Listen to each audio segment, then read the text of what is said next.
This video is brought to you by Squarespace. What happens when you take some big old burly boys, strap what are essentially knives to their feet, and launch them down these insanely elaborate icy slippery slopes? You get Red Bull's crashed ice. Speed! Around the outside, gliding a couple of quick pushes and then at the AU bank turn. AKA Ice Cross Downhill. All the stunts in this video are performed by professionals, do not attempt them yourself. And when it comes to most sports, there's a similar origin story. Young kids invent a game, they get pretty good at it, and then before you know it, you have professional athletes. But not Red Bull's crashed ice. This incredible, risky, dangerous sport actually was conceived in a marketing meeting.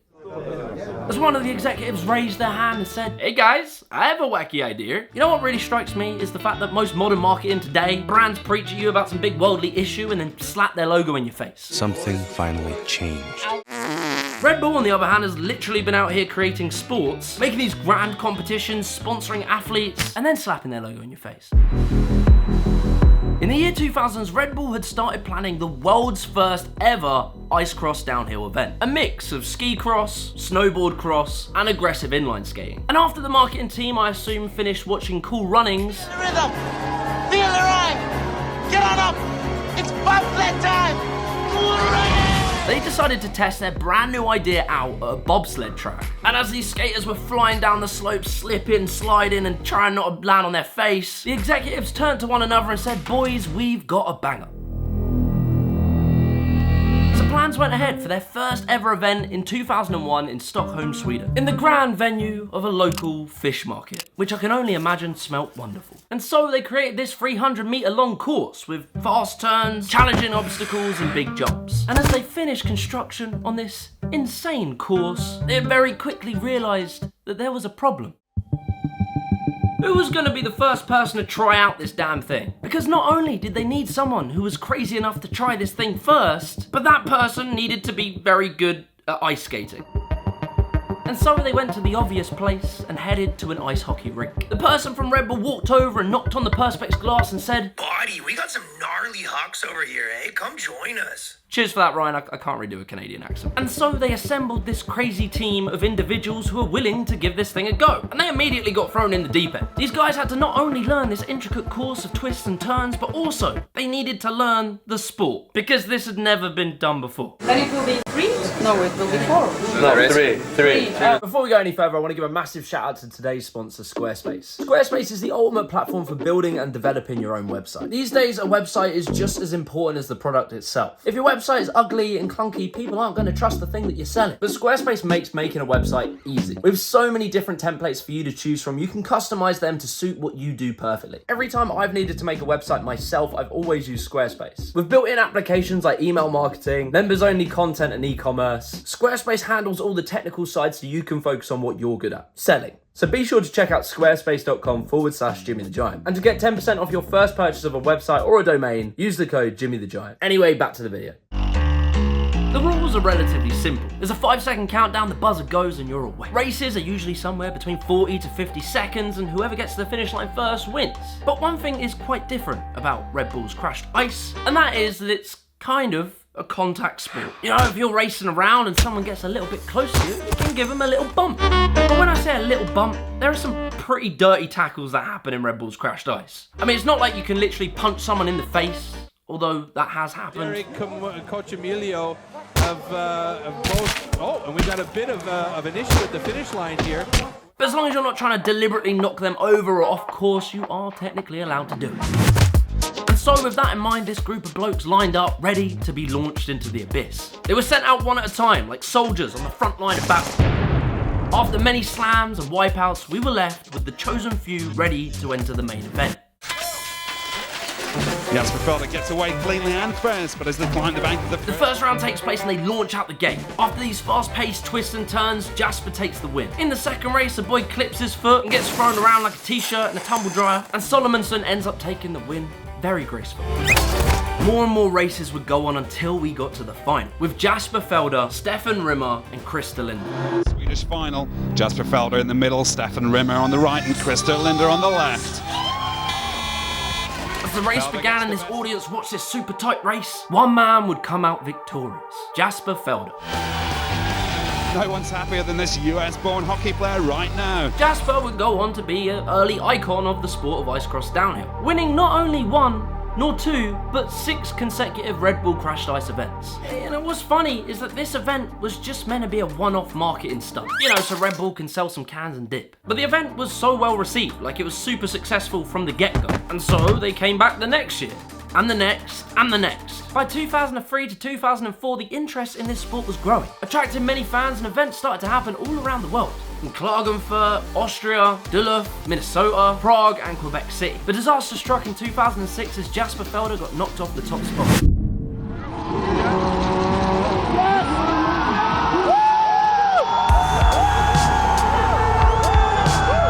By 2007, Red Bull were now hosting 2 events a year, and the skill level had went from these guys just trying to stay afloat to now like legitimately insane. Like the skill level got ridiculous. You know, obviously the speed and the jumps is very exciting, but what people get very excited about is the passes, like the overtakes, because they're hurtling at such a speed and there's such tight gaps and they just get past each other. As well the finishes, as you get down to the last few seconds of the race, and one person just manages to squeeze in front. The tension is so high and it is amazing to watch. And as well, thank you to technology, we've been able to see point of view what it must look like to do it. And I'm telling you, I probably wouldn't try this. That's a lie, I probably would. And I haven't even touched on the fact that there's a whole freestyle event. Mid-event, they do like these demos where they do these big flips and all kinds of crazy things. And it wasn't just the skill level that got mental, but the courses too. And you're probably there wondering to yourself, how on earth do they make these goddamn courses? Maybe some very talented ice sculpturist just gets a big block of ice and starts chipping away.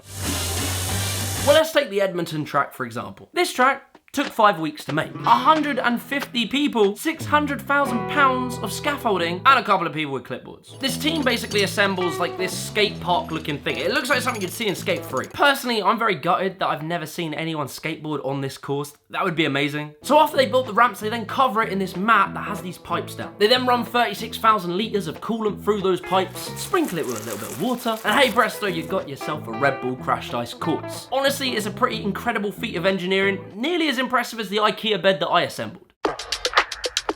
So by 2010, this marketing stunt had now become a legit sport. It'd become so popular that a world championship circuit was founded, sparking a new dawn in the world of ice cross downhill. The Finnish racer by the name of R2 Filanian, sounds like an alien population, the Filanians. He was crowned the world's first world champion, with the runner-up being Kyle Croxall, which sparked a little friendly rivalry between the two. But there wasn't just 2 separate events every year now, it was an entire circuit. But it was in 2012 that the sport had really begun to change. It had reached insane heights.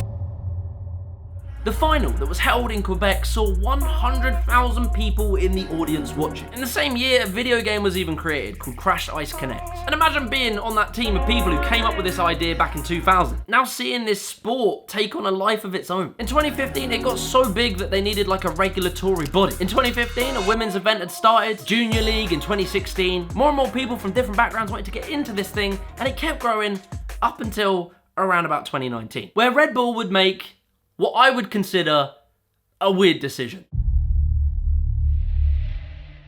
For some reason, they decided to change the name from Red Bull's Crashed Ice to the ATSX Ice Cross World Championships. I don't know why they did that, because the Red Bull Crashed Ice branding was so strong. It was super recognizable and people knew it from all around the world. The videos would get played all across Red Bull's channels and get millions and millions of views. But the new ATSX channel has like a pretty low sub count. The views are pretty bad. And to me, it's come across as if Red Bull have kind of taken a step back from the sport. Maybe it all got a bit too much and it got out of hand. They definitely still are involved in the event. I could see their branding on an event that was hosted in 2021. This was an ATSX 1000, so that's like the top tier event that they do. But it seems like the smaller events, like the 500 or the 250, they're not really Red Bull affiliated as much. Perhaps these are more like localized, smaller events to try and build out the landscape of the community, give people more accessibility to the sport. Because if you think about it, how on earth do you get into this sport? Like tomorrow, I couldn't just go down to my local ice cross downhill rink. You actually have to go and get licensed to do this. You go on a website, you pay your money, huck it down some slopes, hope that you stay afloat, and if you're good enough, you might get scouted for the main event. You might also be wondering about the money. Like, do these people live off of this? The answer is Probably not. They don't really make that much. Like, I've seen different prizes for different events. Some as high as like 10,000, more about 5,000 for a win. It is a bit of a shame. Like, you'd love to see the athletes get paid more. But I really don't think it's the money that inspires them. There's far easier, safer ways of making a living than doing ice cross downhill. These guys truly just do it for the love of the hucks. Personally, I would love to see this format expand into the world of rollerblading. There's already the sport of speed skating. Just give them some ramps and some walls and some slopes. Let them tussle around a bit and it'd be an amazing sport and far more accessible than an ice course. Honestly, incredible sport. I love to watch it. I hope it continues to grow and builds out this industry that can actually support its athletes. If you enjoyed this video, be sure to leave a like and subscribe to the channel and watch this video right here.